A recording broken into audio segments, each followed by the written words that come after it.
이 사연은 강원도 산골 마을에 사시던 한 노모의 실화를 바탕으로 각색하였습니다. 들녘에 서리가 내리기 시작한 이른 가을이었습니다. 강원도 깊은 산골에 자리 잡은 작은 마을, 그곳에서 영순 할머니는 또 한 번의 아침을 맞이했습니다. 70년을 살아오는 동안 이렇게 홀로 아침을 맞이하는 날이 이제는 익숙해진 듯 했죠. 남편이 세상을 떠난 지 3년, 영순 할머니의 하루는 언제나 새벽 5시에 시작됐습니다. 아이고, 또 허리가 아프네. 늘 그렇듯 잠에서 깨자마자 찌릿한 통증이 영순 할머니를 반겼습니다. 하지만 그 통증도 이제는 친구 같은 존재였어요. 한숨을 내쉬며 일어난 할머니는 기척 없는 방 안을 둘러보았습니다. 세월의 흔적이 고스란히 묻어있는 낡은 장롱과 텔레비전, 그리고 벽에 걸린 아들 민준이의 결혼사진이 눈에 들어왔죠. 오늘도 밭에 나가봐야겠구먼. 허리를 펴며 일어난 영순 할머니는 세수를 하고 간단히 아침을 차렸습니다. 쌀밥 한 공기에 김치와 된장찌개, 더 이상의 반찬은 없었어요. 혼자 먹는 밥상에 무슨 반찬이 그리 중요하겠습니까? 식사를 마치고 영순 할머니는 작업복으로 갈아입고 밭으로 향했습니다. 여보, 오늘도 내가 밭일 하러 가네. 장롱 위에 놓인 남편 사진을 보며 중얼거렸죠. 영순 할머니에게 남편의 빈자리는 여전히 크게 느껴졌습니다. 남편이 세상을 떠나며 남긴 보험금 1억 원은 은행에 고스란히 보관되어 있었어요. 그 돈을 거의 손대지 않고 영순 할머니는 여전히 검소한 삶을 이어갔습니다. 시골 마을의 작은 밭에서 영순 할머니는 고추를 따기 시작했어요. 무릎이 아파도 허리가 아파도 농사는 계속되어야 했습니다. 가끔 지나가는 이웃들이 인사를 건네지만 대부분의 시간을 영순 할머니는 홀로 보냈죠. 영순 씨, 오늘도 일찍 나왔네. 반 옆을 지나가던 이장이 인사를 건넸습니다. 아이고, 이장님. 늙은이가 할 일이 이것밖에 더 있겠어요? 영순 할머니는 허리를 펴며 웃음을 지었습니다. 그 웃음 뒤에는 서울에 사는 아들 내외에 대한 그리움이 숨겨져 있었죠. 민준이는 요즘 연락 와요? 이장의 물음에 영순 할머니는 잠시 고개를 숙였습니다. 바쁘니까 가끔. 며칠 전에도 전화 왔었어. 사실 아들 민준이의 마지막 전화는 한 달도 더 전이었습니다. 하지만 영순 할머니는 아들을 변명하고 싶었어요. 서울에서의 바쁜 생활, 그것을 영순 할머니는 너무나 잘 이해했습니다. 아니, 이해하려 노력했죠. 수진이도 병원에서 일하느라 바쁘다고 하더라고. 영순 할머니가 덧붙였습니다. 며느리 수진이는 서울의 큰 대학병원에서 간호사로 일한다고 했어요. 처음에는 자주 전화도 오고 명절이면 함께 시간을 보냈지만 어느새 그런 날들도 추억이 되어버렸습니다. 저녁이 되자 영순 할머니는 밭에서 돌아왔습니다. 온종일 일했지만 유난히 오늘은 속이 더부룩했어요. 소화가 잘 되지 않아 저녁밥도 간신히 반 공기 정도만 먹었습니다. 텔레비전을 켜고 앉아있던 영순 할머니의 얼굴이 갑자기 일그러졌죠. 아이고. 가슴과 명치 부근이 타들어가는 듯한 통증이 찾아왔습니다. 영순 할머니는 통증을 참으며 물 한 잔을 마셨지만 나아지지 않았어요. 이런 증상은 최근 몇 주 사이 자주 찾아왔습니다. 처음에는 단순한 체했다고 생각했지만 이제는 뭔가 다른 문제가 있지 않을까 하는 불안함이 엄습했죠. 내일 마을 의원에나 가봐야겠다. 영순 할머니는 통증을 견디며 잠자리에 들었습니다. 잠들기 전 아들 민준이와 며느리 수진이가 찍은 사진을 한참 바라보았어요. 손자라도 하나 있었으면 얼마나 좋았을까 하는 생각이 들었지만 영순 할머니는 그런 바람조차 아들 부부에게 부담이 될까 말하지 않았습니다. 어둠 속에서 영순 할머니의 눈가에 맺힌 눈물이 조용히 베개를 적셨습니다. 그리움과 외로움이 뒤섞인 밤이었죠. 다음 날 아침 영순 할머니는 평소보다 더 무거운 몸으로 일어났습니다.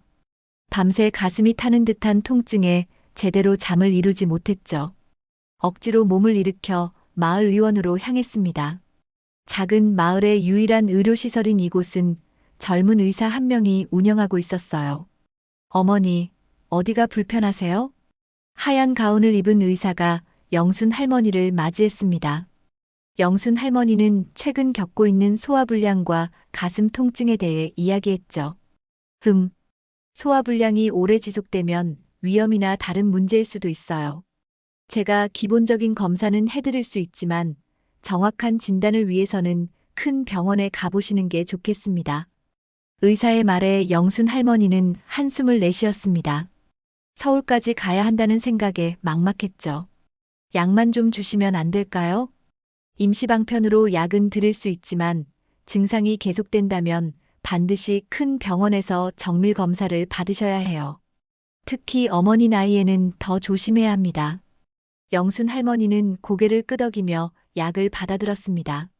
집으로 돌아와 약을 먹었지만 통증은 쉽게 가라앉지 않았어요.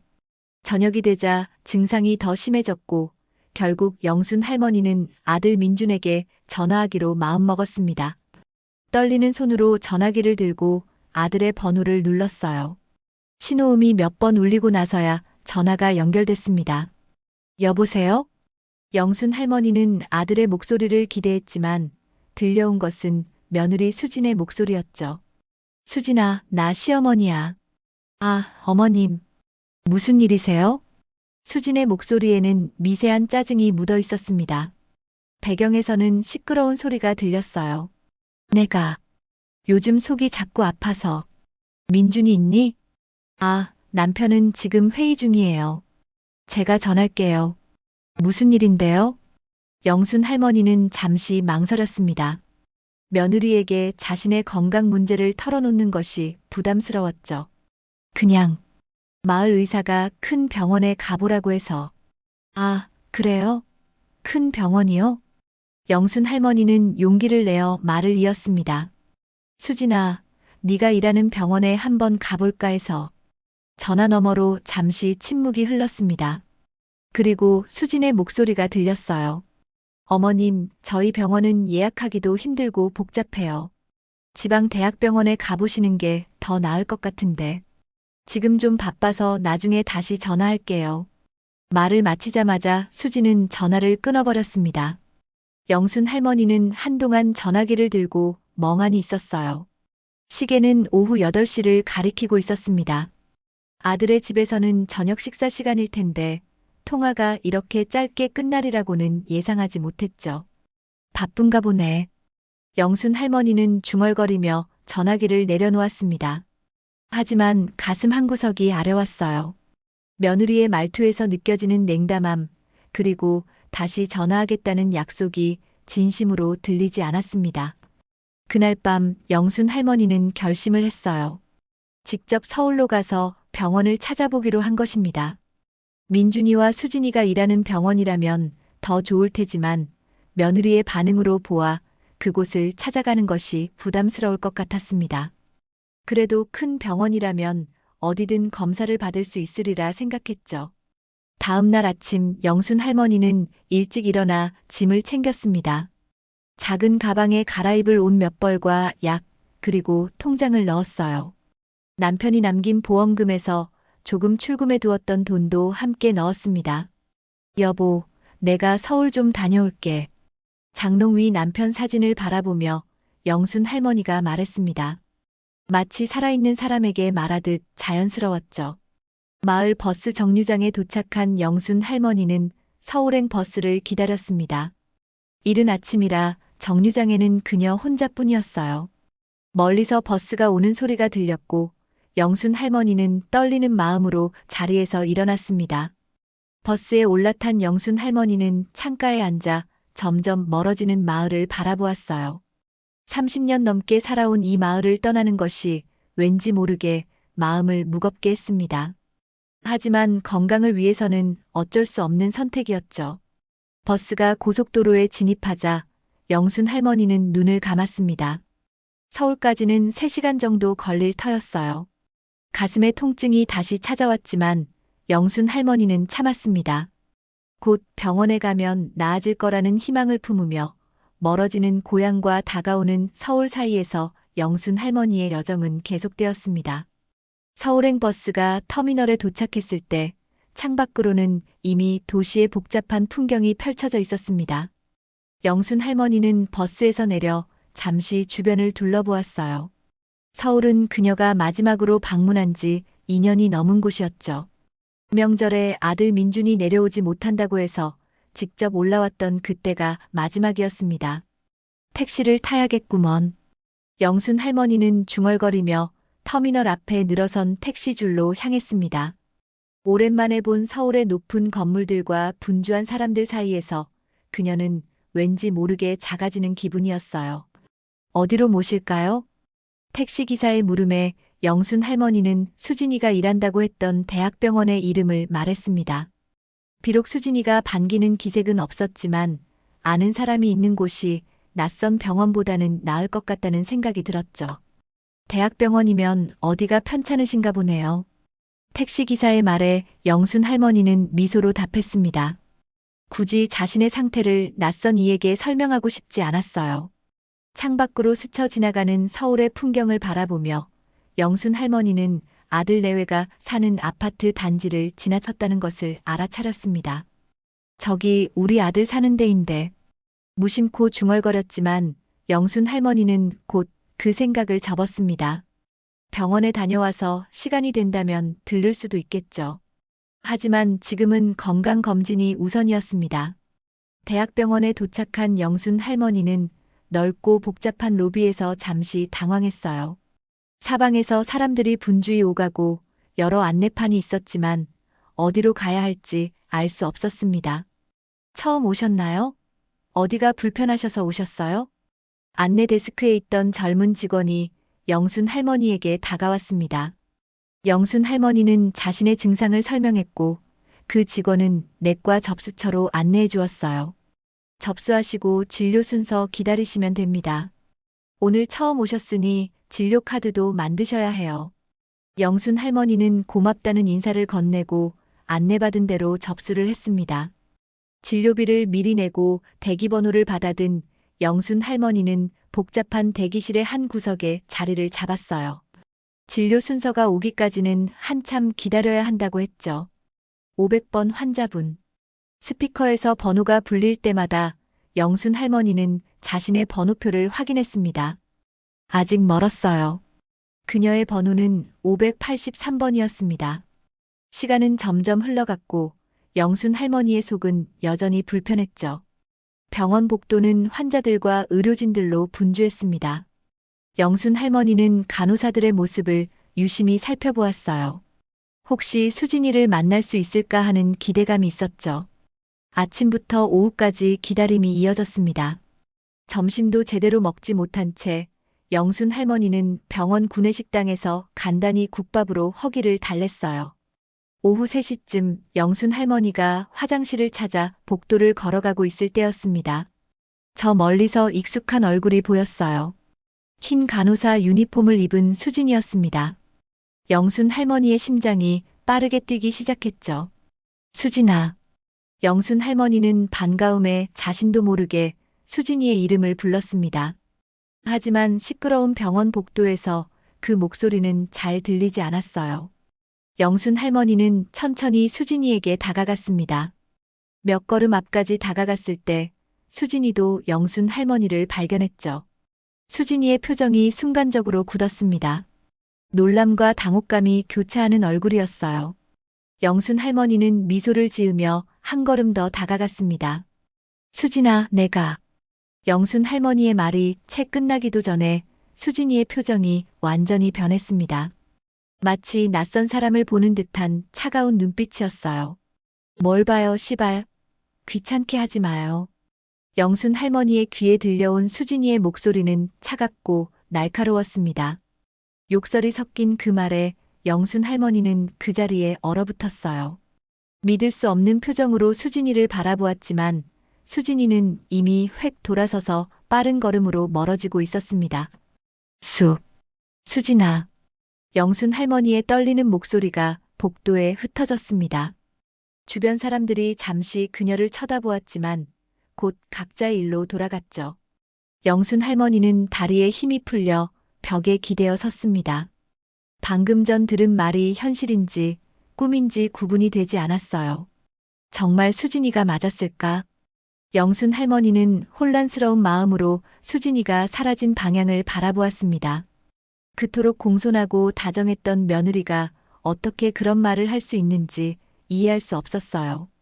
혹시 다른 사람과 착각한 것은 아닐까? 하지만 분명히 수진이의 얼굴이었습니다. 영순 할머니는 가슴속에서 무너져 내리는 느낌을 받았어요. 병원 복도에 홀로 서서 영순 할머니는 자신의 귀를 의심했습니다. 충격으로 굳어버린 영순 할머니의 몸은 한동안 그 자리에서 움직일 수 없었습니다. 복도의 소음과 분주함 속에서도 그녀의 귀에는 방금 들은 수진의 차가운 욕설만 맴돌았어요. 그 순간 영순 할머니의 가슴에 무거운 돌덩이가 내려앉은 듯했죠. 내가 잘못 들은 건가? 아닐 거야. 현실을 부정하고 싶은 마음이 간절했지만 수진의 표정과 말투는 너무나 선명했습니다. 영순 할머니는 떨리는 손으로 벽을 짚으며 천천히 대기실로 돌아왔어요. 번호표를 들여다보니 아직도 자신의 차례까지는 한참이 남아 있었죠. 할머니, 괜찮으세요? 옆자리에 앉아있던 젊은 여성이 창백한 얼굴의 영순 할머니를 걱정스럽게 바라보았습니다. 괜찮아요. 그냥 좀. 말을 이을 힘조차 없었어요. 영순 할머니의 마음속에서는 수진과의 추억들이 파도처럼 밀려왔습니다. 처음 며느리가 되어 시골집에 내려왔을 때 영순 할머니의 손을 잡고 어머님, 잘 부탁드립니다라고 공손히 인사하던 모습. 명절마다 정성스레 음식을 준비하고 영순 할머니의 건강을 걱정하던 모습. 그런 수진이었는데 어떻게 이런 일이. 영순 할머니는 갑자기 병원에 있는 것 자체가 견딜 수 없어졌습니다. 진료를 기다리는 것보다 당장 이 병원을 벗어나고 싶은 마음뿐이었죠. 손에 쥐고 있던 번호표를 구겨 가방에 넣은 영순 할머니는 천천히 일어났어요. 아직 많이 남으셨는데 어디 가세요?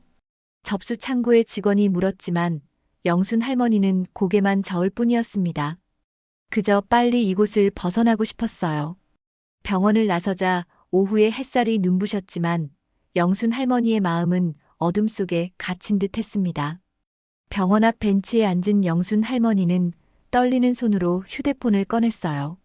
아들 민준에게 전화를 걸었지만 신호음만 길게 이어질 뿐 응답이 없었습니다. 3번, 4번. 계속해서 전화를 걸었지만 민준은 받지 않았어요. 민준아. 영순 할머니의 목소리가 떨렸습니다. 휴대폰을 내려놓은 그녀의 눈에서는 눈물이 흘러내렸죠. 지나가는 사람들이 힐끔거리며 보았지만 영순 할머니는 그런 시선조차 느끼지 못했어요. 그저 가슴 깊은 곳에서부터 올라오는 서러움과 씨름하고 있었습니다. 한참을 그렇게 앉아있던 영순 할머니는 마침내 결심했어요. 더 이상 서울에 있을 이유가 없었습니다. 아들도 며느리도 자신을 원하지 않는다면 그저 고향으로 돌아가는 것만이 최선이었죠. 터미널로 향하는 버스에 올라탄 영순 할머니는 창밖으로 스쳐 지나가는 서울의 풍경을 멍하니 바라보았습니다. 불과 몇 시간 전만 해도 희망을 품고 왔던 이 도시가 이제는 그저 차갑고 낯선 곳으로 느껴졌어요. 터미널에 도착한 영순 할머니는 고향으로 돌아가는 버스표를 샀습니다. 출발까지는 1시간 정도 기다려야 했죠. 대합실의 한 구석에 자리 잡고 앉아 영순 할머니는 작은 가방에서 일기장을 꺼냈어요. 남편이 살아있을 때부터 써오던 오래된 일기장이었습니다. 떨리는 손으로 펜을 들고 영순 할머니는 오늘 있었던 일을 적기 시작했어요. 오늘 서울대학병원에 갔다. 수진이를 만났는데 펜이 종이 위에서 잠시 멈췄습니다. 수진의 모습을 떠올리자 다시 가슴이 아려왔어요. 하지만 영순 할머니는 억지로 펜을 움직였습니다. 수진이가 나를 알아보고도 모른 척했다. 뭘 봐요, 시발. 귀찮게 하지 마요라고 했다. 내가 잘못 들은 게 아니다. 분명히 수진이 목소리였다. 내가 뭘 그렇게 잘못했을까? 민준이에게 전화했지만 받지 않았다. 내가 이제 아들 집에 짐이 된 걸까? 글자마다 영순 할머니의 눈물이 떨어졌습니다. 일기장 위로 눈물 자국이 번졌지만 그녀는 계속 글을 이어갔어요. 이제 고향으로 돌아간다. 병원 검사도 받지 못했지만 괜찮다. 어차피 내 몸은 내가 잘 안다. 서울에서 더 있을 이유가 없다. 아들과 며느리가 바쁜 건 이해한다. 하지만 이렇게까지 나를 외면할 줄은 몰랐다. 가슴이 아프다. 속이 아픈 것보다 더 아프다. 버스 출발 시간이 다가오자 영순 할머니는 일기장을 덮고 가방에 넣었습니다. 자리에서 일어나 승강장으로 향했어요. 고향으로 돌아가는 버스에 올라타며 영순 할머니는 마지막으로 서울의 하늘을 바라보았습니다. 여보, 내가 이제 집으로 돌아갑니다. 버스가 출발하고 터미널이 시야에서 사라지면서 영순 할머니의 눈에서 다시 눈물이 흘러내렸습니다. 그것은 단순한 슬픔의 눈물이 아니었어요. 배신감, 상처, 그리고 절망이 뒤섞인 눈물이었죠. 버스가 고속도로에 진입하자 영순 할머니는 지친 몸을 좌석에 기대었습니다. 그녀의 가슴에는 여전히 타는 듯한 통증이 있었지만 이제는 몸의 통증보다 마음의 상처가 더 크게 느껴졌어요. 시골 마을로 돌아온 영순 할머니의 집은 며칠간의 빈집이었던 탓에 냉기가 가득했습니다. 현관문을 열자마자 쌓인 먼지 냄새가 코를 찔렀죠.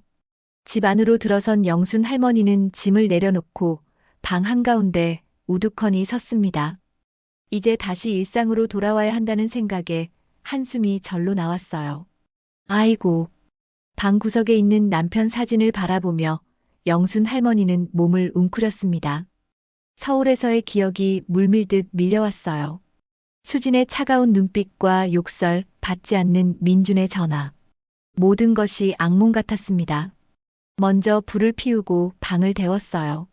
냉장고를 열어보니 떠나기 전 남겨둔 반찬들이 그대로 있었습니다. 배는 고팠지만 영순 할머니는 음식을 보는 것조차 힘들었어요. 여전히 가슴과 명치가 타는 듯한 통증이 있었고 이제는 속까지 쓰렸습니다. 영순 할머니는 물 한 잔을 마시고 잠자리에 들었습니다. 몸도 마음도 너무 지쳐 있었어요. 하지만 잠은 쉽게 오지 않았죠. 눈을 감으면 서울에서의 기억들이 자꾸 떠올랐습니다. 자정이 넘어서야 겨우 잠에 들었어요. 다음 날 아침 영순 할머니는 여느 때와 같이 일찍 일어났습니다. 밭에 나가 농작물들을 살펴봐야 했어요. 며칠 동안 돌보지 못했던 고추밭은 다행히 큰 문제 없이 잘 자라고 있었죠. 어머, 영순 씨, 언제 돌아왔어? 이웃집 최 씨 할머니가 반 너머로 소리쳤습니다. 마을에서는 누가 언제 어디를 다녀왔는지 금방 소문이 퍼지는 법이었죠. 어제 저녁에 왔어. 며칠 서울에 다녀왔지. 영순 할머니는 억지로 미소를 지으며 대답했습니다. 서울은 잘 다녀왔소? 아들이랑 며느리는 잘 지내고? 그 질문에 영순 할머니의 얼굴에서 순간 미소가 사라졌습니다. 하지만 곧 다시 표정을 갈무리했어요. 다들 바빠서 자세히 보지도 못했어. 최 씨 할머니는 더 묻고 싶었지만 영순 할머니의 표정이 좋지 않음을 눈치챘는지 더 이상 질문하지 않았습니다. 이후로도 마을 사람들과 마주칠 때마다 영순 할머니는 비슷한 질문을 받았지만 그저 웃으며 얼버무렸어요. 자신이 겪은 일은 누구에게도 말하고 싶지 않았습니다. 점심을 간단히 챙겨 먹으려 했지만 영순 할머니는 두 숟가락을 뜨고 나서 더 이상 먹을 수 없었어요. 가슴 통증이 더 심해졌고 이제는 음식을 넘기는 것조차 고통스러웠습니다. 마을 의원에서 받은 약을 먹었지만 효과는 크지 않았죠. 오후에는 비가 내리기 시작했습니다. 창밖으로 떨어지는 빗방울을 바라보며 영순 할머니는 다시 일기장을 꺼냈어요. 요즘 들어 일기장은 영순 할머니의 유일한 위안이 되었습니다. 오늘도 밥을 제대로 먹지 못했다. 속이 너무 아프다. 병원에 가야 하는데 그러고 싶은 마음이 없다. 서울에서의 일을 생각하면 아직도 가슴이 아프다. 내가 정말 그렇게 짐이 되는 존재였을까? 펜이 잠시 멈췄다가 다시 움직였습니다. 민준아, 너는 어머니가 보고 싶지 않니? 아버지가 돌아가시고 나서 얼마나 외로웠는지 아니? 수진이가 왜 그런 말을 했는지 이해할 수 없다. 내가 직접 물어봐줬으면 좋겠다. 하지만 넌 전화도 받지 않는구나. 영순 할머니의 눈에서는 다시 눈물이 흘렀습니다. 비 오는 날의 적막함 속에서 그녀의 눈물소리만 방 안에 울렸어요. 일기장 위로 떨어지는 눈물방울이 잉크를 번지게 했지만 영순 할머니는 개의치 않고 계속 글을 이어갔습니다. 난 언제나 너희를 위해 살아왔다. 내가 대학 갈 때 얼마나 뿌듯했는지 모른다. 좋은 직장 얻고 수진이 만나서 결혼할 때는 더 행복했다. 내가 뭘 잘못했을까? 아니면 내가 너무 늙어서 귀찮은 존재가 된 걸까? 빗소리가 점점 커지고 있었습니다. 마치 영순 할머니의 마음처럼 하늘도 울고 있는 듯 했어요. 일기를 마친 영순 할머니는 일기장을 베개 밑에 넣고 누웠습니다. 가슴의 통증이 더 심해졌지만 이제는 그런 통증조차 무뎌진 것 같았어요. 다음 날도 그 다음 날도 비슷한 일상이 계속되었습니다. 영순 할머니는 아침마다 밭에 나가 농작물을 돌보았지만 점점 기운이 없어졌어요. 식사량은 줄어들었고 밤에는 통증으로 잠을 이루지 못하는 날이 많아졌습니다. 그럼에도 병원에 가지 않았어요. 서울에서의 기억이 트라우마처럼 남아 병원이라는 단어 자체가 두려워졌습니다. 일주일이 지나도 아들 민준에게서는 연락이 없었어요. 영순 할머니는 더 이상 전화하지 않기로 했습니다. 그저 일기장에 매일의 생각과 감정을 쏟아낼 뿐이었죠. 일기장은 점점 더 두꺼워졌고 그 안에는 영순 할머니의 슬픔과 그리움, 그리고 깊은 상처가 고스란히 담겨 있었습니다. 영순 할머니의 건강은 눈에 띄게 나빠지고 있었어요. 이웃들도 그 변화를 알아차렸지만 영순 할머니는 자신의 상태를 감추기 위해 억지로 웃었습니다. 어느 누구에게도 자신의 아픔을 보이고 싶지 않았어요. 30일이 지났습니다. 초여름의 따뜻한 햇살이 마을을 비추는 아침이었죠. 영순 할머니의 집은 언제나처럼 조용했습니다. 새들의 지저귀만이 마당에 울려 퍼졌어요. 하지만 이날은 다른 날과 달랐습니다. 영순 할머니는 평소처럼 이른 아침에 일어나지 않았어요. 마을 이장 김 씨는 오전 9시쯤 영순 할머니의 집 앞을 지나가다 이상함을 느꼈습니다. 평소라면 이 시간이면 영순 할머니가 밭에서 일하고 있어야 했죠. 하지만 밭은 비어 있었고 집 안에서는 아무런 기척도 느껴지지 않았어요. 영순 씨, 계세요? 대문을 두드리며 이장이 소리쳤습니다. 대답이 없자 그는 걱정되어 마당으로 들어섰어요. 현관문은 살짝 열려 있었습니다. 영순 씨, 괜찮으세요? 들어가도 될까요? 여전히 대답이 없었습니다. 이장은 조심스럽게 문을 열고 안으로 들어갔어요. 방 안은 어둡고 적막했습니다. 그리고 그곳에는 영순 할머니가 누워 있었죠. 마치 잠들어 있는 것처럼 평화로운 모습이었지만 이장은 직감적으로 무언가 잘못되었음을 알았습니다. 영순 씨, 영순 씨. 이장이 다가가 영순 할머니의 손을 잡았지만 이미 차가워진 손에서 생명의 온기는 느껴지지 않았어요. 영순 할머니는 홀로 세상을 떠난 것이었습니다. 침대 옆 작은 탁자 위에는 약병이 놓여 있었고 바닥에는 물 한 잔이 반쯤 쏟아져 있었어요. 이장은 떨리는 손으로 휴대폰을 꺼내 응급실에 전화했습니다. 그리고 영순 할머니의 아들 연락처를 찾아 민준에게도 전화를 걸었어요. 여보세요? 민준 씨인가요? 저 마을 이장입니다. 어머니께서 돌아가셨습니다. 전화 너머로 잠시 침묵이 흘렀습니다. 그리고 충격에 빠진 민준의 목소리가 들려왔어요. 네. 무슨 말씀이세요? 오늘 아침에 제가 발견했습니다. 이미 돌아가신 것 같아요. 지금 응급실에 연락했고 구급차가 오는 중입니다. 민준의 흐느낌이 전화기 너머로 들렸습니다. 그는 곧바로 서울에서 내려오겠다고 했어요. 구급대원들이 도착하고 마을 사람들이 하나둘 모여들었습니다. 모두가 영순 할머니의 갑작스러운 죽음에 충격을 받았어요.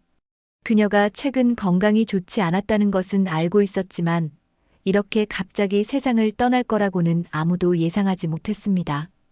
의사의 소견으로는 급성 심근경색이었어요. 오랜 소화불량이 사실은 심장 문제였던 것입니다. 적절한 치료를 받았다면 충분히 살 수 있었을 텐데 영순 할머니는 병원에 가지 않았고 결국 그 선택이 생명을 앗아갔습니다. 민주는 오후 2시쯤 서울에서 내려왔습니다. 그의 얼굴은 창백했고 눈은 충혈되어 있었어요. 시골길을 달려 어머니의 집에 도착한 민주는 현관에서 잠시 멈춰 섰습니다. 이제는 영원히 어머니를 볼 수 없다는 현실이 그를 무겁게 짓눌렀죠. 어머니. 집 안으로 들어선 민준의 눈에는 눈물이 가득 고였습니다. 이미 영순 할머니의 시신은 장례식장으로 옮겨진 상태였어요. 집안은 적막하기만 했습니다. 민준 씨 삼가 고인의 명복을 빕니다. 이장이 다가와 민준의 어깨를 토닥였습니다. 민준은 고개를 끄덕였지만 말을 이을 수 없었어요. 가슴속에서 올라오는 슬픔과 후회가 목을 조였습니다. 어머니께서 최근에 많이 편찮으셨나요? 갑자기 이렇게 되실 줄은. 민준은 고개를 들어 이장을 바라보았습니다. 몰랐어요. 저는 아무것도. 어머니께서 아프셨다는 걸 전혀 몰랐어요. 민준의 목소리는 떨렸습니다. 최근 바쁘다는 핑계로 어머니께 연락도 제대로 하지 않았다는 죄책감이 그를 덮쳤어요. 한 달 전쯤에 서울에 다녀오신 이후로 더 안 좋아지신 것 같았어요. 병원에는 가셨나요? 서울에 다녀왔다는 말에 민주는 놀란 표정을 지었습니다. 서울이요? 어머니께서 서울에 오셨다고요? 네, 병원에 가보겠다고 하셨어요. 돌아오시고 나서는 더 말이 없어지셨고 식사도 제대로 안 하시는 것 같았습니다. 민주는 혼란스러워 보였습니다. 어머니가 서울에 왔다는 사실을 전혀 알지 못했어요. 이장의 말을 들으며 민준의 마음에는 더 큰 후회와 의문이 자리 잡았습니다. 장례 준비를 위해 민준은 어머니의 방을 정리하기 시작했어요. 평생을 검소하게 사신 어머니의 방은 물건이 많지 않았습니다. 낡은 장롱, 오래된 텔레비전, 그리고 베개 밑에서 발견한 일기장. 민주는 그 일기장을 손에 들었지만 아직 열어볼 용기가 나지 않았어요. 장례식은 이틀 후 마을 장례식장에서 치러졌습니다. 생전에 많은 사람들에게 사랑받던 영순 할머니의 장례식에는 마을 주민들이 모두 모였어요. 민주는 장례식 내내 무거운 표정으로 조문객들을 맞았습니다. 하지만 그의 아내 수지는 장례식에 참석하지 않았어요. 갑작스러운 일이라 병원 휴가를 내지 못했다는 이유였죠. 장례식이 끝난 후 민주는 어머니의 집으로 돌아와 홀로 밤을 보냈습니다. 텅 빈 집 안에서 그는 어머니의 부재를 실감했어요. 그리고 이제야 베개 밑에서 발견했던 일기장을 펼쳐볼 용기가 생겼습니다. 일기장의 첫 페이지는 남편이 세상을 떠난 직후부터 시작되었어요. 영순 할머니의 정갈한 글씨체로 일상의 소소한 이야기들이 적혀 있었습니다. 민주는 천천히 페이지를 넘겼어요. 그리고 마지막 부분에 도달했을 때 그의 손이 떨리기 시작했습니다. 일기장에는 서울에서의 경험, 수진과의 만남, 그리고 그 충격적인 사건이 상세히 적혀 있었어요. 영순 할머니가 병원에서 수진을 만났고 수진이 그녀에게 했던 말. 민주는 믿을 수 없는 표정으로 일기를 읽어내려갔습니다. 수진이가 나를 알아보고도 뭘 봐요, 시발. 귀찮게 하지 마요라고 했다. 내가 잘못 들은 게 아니다. 분명히 수진이 목소리였다. 민준의 눈에서 눈물이 흘러내렸습니다.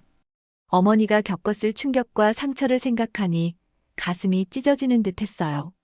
그리고 그것이 어머니의 건강 악화와 죽음으로 이어졌다는 생각에 고통스러웠습니다. 어머니, 정말 죄송합니다. 민주는 일기장을 가슴에 안고 흐느꼈습니다. 밤이 깊어가는 시골집에서 그의 울음소리만이 정막을 깨뜨렸어요. 장례를 마치고 서울로 돌아온 민준의 발걸음은 무거웠습니다. 한 손에는 어머니의 일기장을 꼭 쥐고 있었어요. 그 안에 담긴 진실이 민준의 가슴을 짓누르고 있었습니다. 아파트 현관 앞에 서서 민준은 잠시 망설였어요. 문을 열고 들어가면 수진과 마주해야 했고 더 이상은 모른 척할 수 없었습니다. 열쇠를 돌리는 소리에 수진이 현관으로 나왔습니다. 그녀의 표정에는 피로감이 역력했지만 민준의 눈에는 그 모든 것이 거짓으로 보였어요. 여보, 장례는 잘 치렀어? 수진의 목소리는 공손했지만 민준은 그 안에 진심이 없음을 직감적으로 느꼈습니다. 그는 아무 말 없이 거실로 들어가 소파에 앉았어요. 수진이 따라와 옆에 앉으려 했지만 민준은 손을 들어 그녀를 제지했습니다. 앉지 마. 차가운 목소리에 수진이 놀란 표정을 지었습니다. 무슨 일 있어? 왜 그래? 민준은 천천히 일기장을 꺼내 수진 앞에 놓았어요.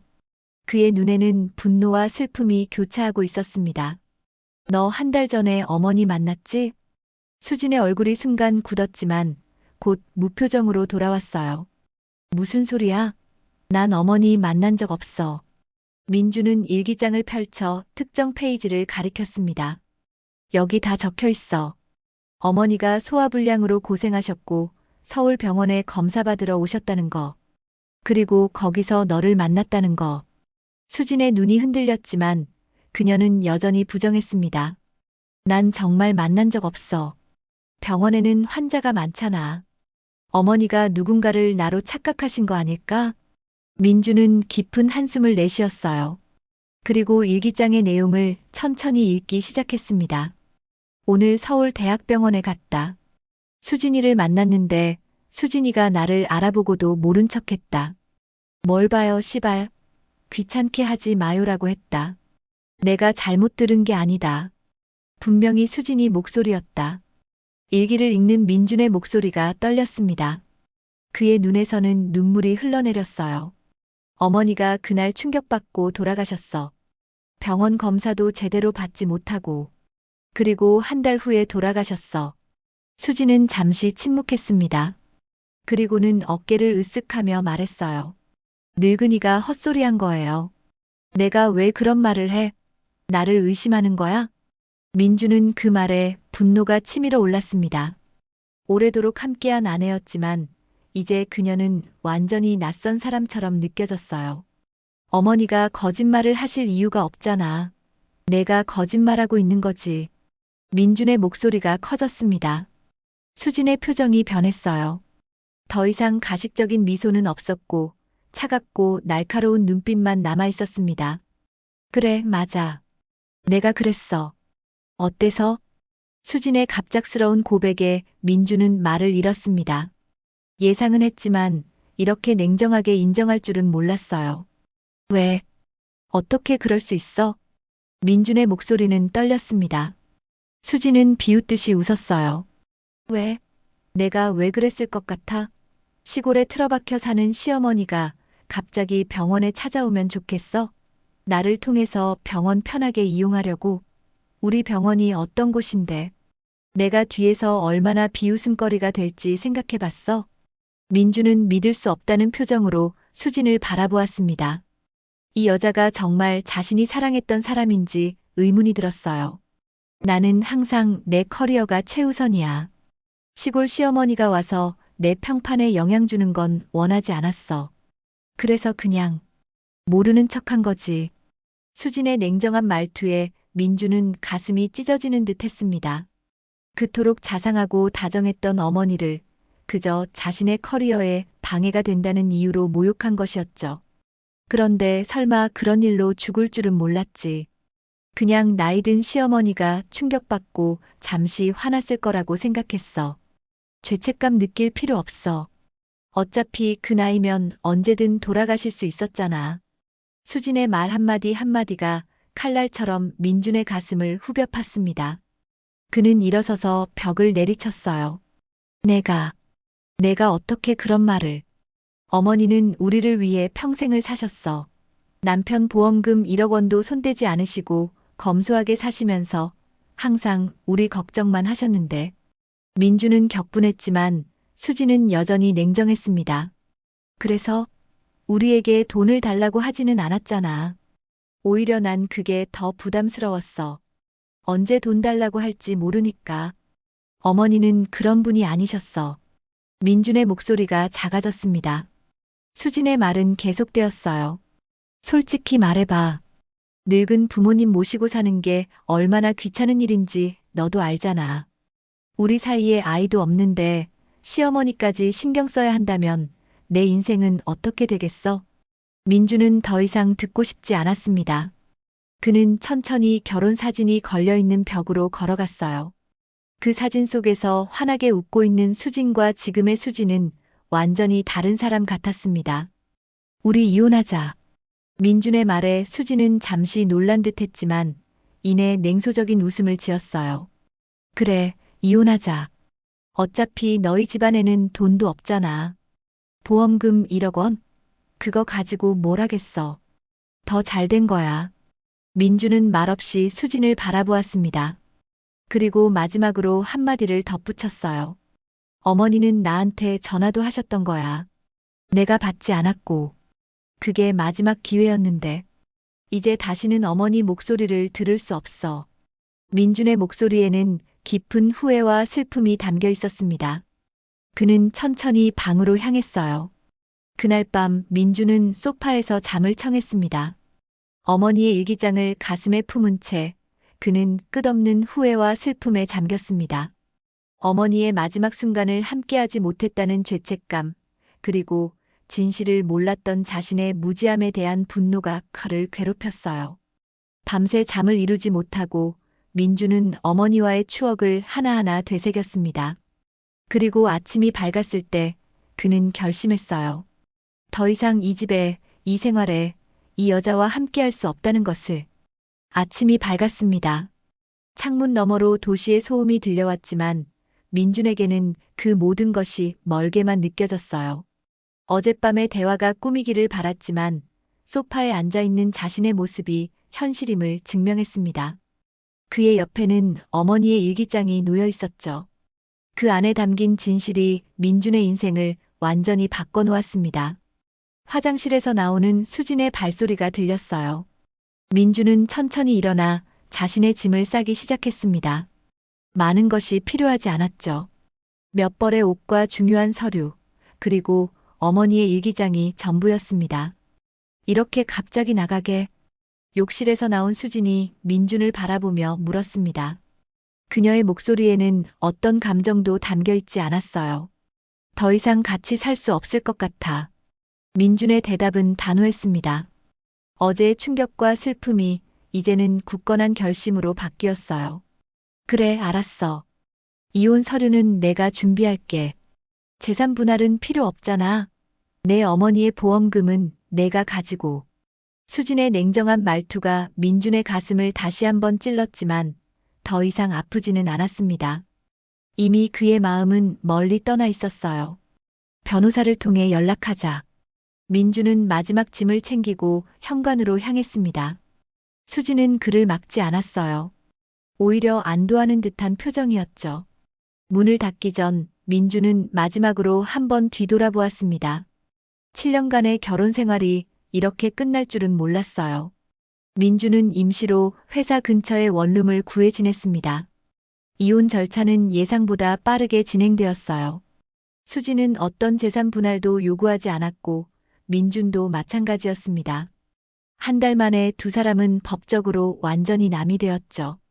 회사에서의 일상도 계속되었지만 민준의 마음은 항상 고향 시골 마을에 가 있었습니다.